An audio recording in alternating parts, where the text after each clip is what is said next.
Nanghinaut karon ang Department of Agriculture nga mas mapakusgan pa ang produksyon sa kakao sa riyon tungod sa nagkataas nga demand niini. Dugang detalye sa report ni Kent Abrigana.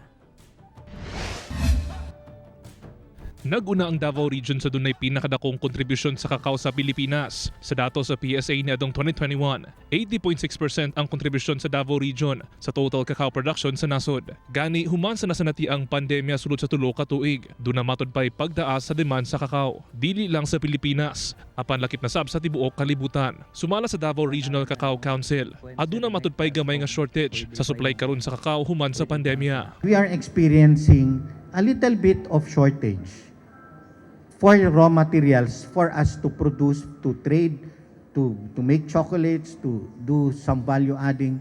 So nagkakaroon tayo ngayon ng a little bit of shortages. Busa, dunay programa nga giandam ang Department of Agriculture nga makatabang sa mga cacao farmers. Karon natay program nga kaning Coconut Farmers Industry Development Plan wherein naga-rehabilitate ta in response sa katong naga-decline na ang yield or ang production sa ato ang mga cacao farmers. So naatay program nga i-rehabilitate, so nagahatag ta og fertilizer as well as po nagahatag ta og mga technologies and mga techniques sa unsaon pag-rehabilitate sa ato ang mga cacao farms. Bisa na sa pagsugod sa direct exportation sa durian sa China, nagtuo ang Davao Regional Cacao Industry nga wala kini epekto sa nasanati ang shortage sa supply sa kakao. There's this parang attitude, no, dito sa farming and in the agriculture sector na kung ano yung uso, dun lahat. Ang ating advocacy is really more on the diversification of the farms. Okay?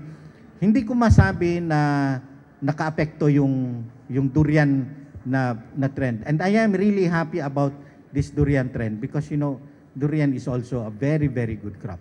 Samtang, aron mas matagan pa o kahibalo ang mga cacao farmers sa rehiyon. Usa ka National Cacao Congress usab ang ipahigayon sa Davao City karong umaabot nga November 16 to 17. Kauban si Mel Colmenares sa kamera.